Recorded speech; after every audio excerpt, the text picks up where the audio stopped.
Now, as far as working with our brains instead of against it, we want to think about how we operate. And so Nancy had never thought about any of this before. She had never thought about how to not just manage her time, but how to measure it and how she operated during the day and whether or not how she was operating was actually productive, or if she was trying to work against her brain and was actually creating friction and not being able to accomplish as much as she wanted. And what she discovered is that quite often she was doing things in a way that went against her brain type and her work style.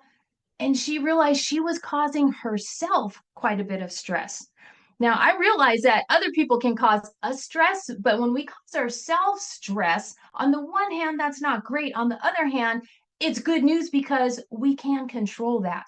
We can control how we respond to things. We can control whether or not we're going to do something that would cause us some stress or additional stress. So, if we understand how we operate and maybe how we might change some of our operations, that is going to be extremely helpful. And so, what Nancy and I did was take a look at what was her relationship with time. We took a walk down memory lane and we thought about what's life like for you in elementary school. And she realized, you know what? I was the kid who showed up on time every single day. I was there early. I was the first one in line to get into my classroom. I was on time for all of my practices. And then we started journeying down the path of what were you like past elementary school? What about high school? What about college? And she realized that changes started to happen near the end of high school and going into college. And when she hit college, that's where she really started running into obstacles related to time management.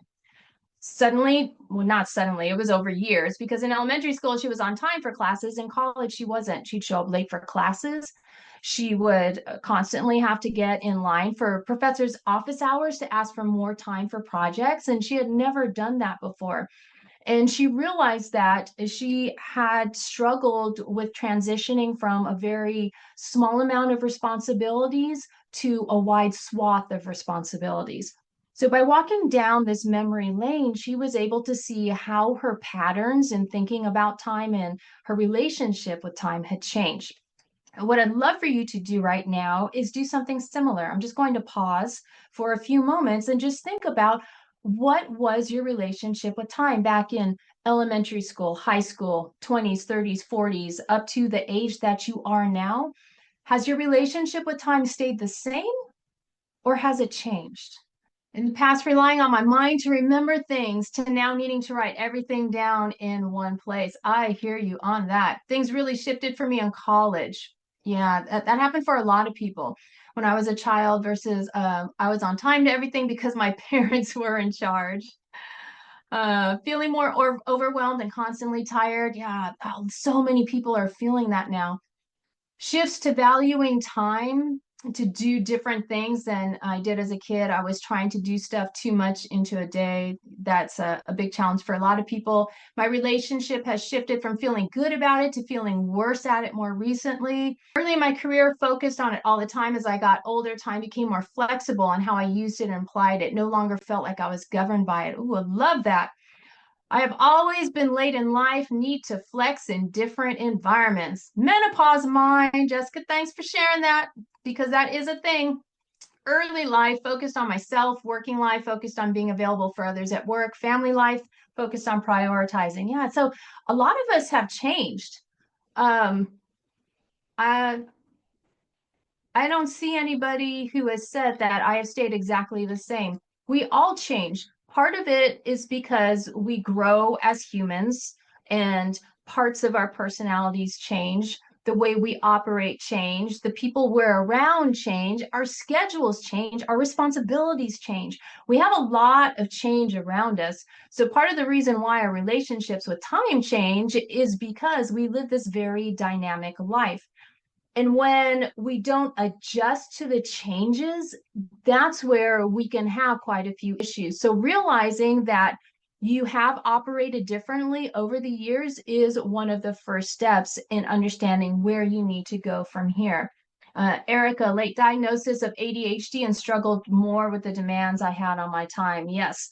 And for anybody who has not seen a doctor about ADHD, or there are some other thinking and brain related, executive decision related diagnoses like thought intrusion. Even if you're not officially diagnosed, a lot of us, the way the world is hitting us, we tend to exhibit some of those symptoms, even if we don't have that clinical diagnosis. So being aware of what those relationships are, that's really important.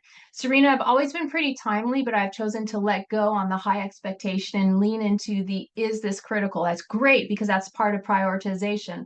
The anxiety to be everywhere on a specific schedule is too regimented for some things. Life happens, there's opportunity, and running behind sometimes grace is needed. Yes, I have a client who says if you wait long enough, your problem will go away. That doesn't always work, but it is important to give yourself that grace. Based on what I have learned, there is a tremendous culture of teamwork, of nurturing, of wanting to help others. And when we have that kind of culture, it can be really tough to be able to give ourselves grace because we want to do so much for so many people and tend to put ourselves last. But if we can move ourselves up a few notches to allow ourselves that grace and to give ourselves space for that self-care, it's really important. My perfectionistic tendencies have always been a part of me, so I will admit to always being on time, but procrastinating on things. And Sharon, I will tell you that perfectionists are oftentimes some of the biggest procrastinators because that perfectionism sometimes can be stifling, and we're afraid of taking that next step because it may not be perfect. So it makes total sense if you have those procrastination tendencies.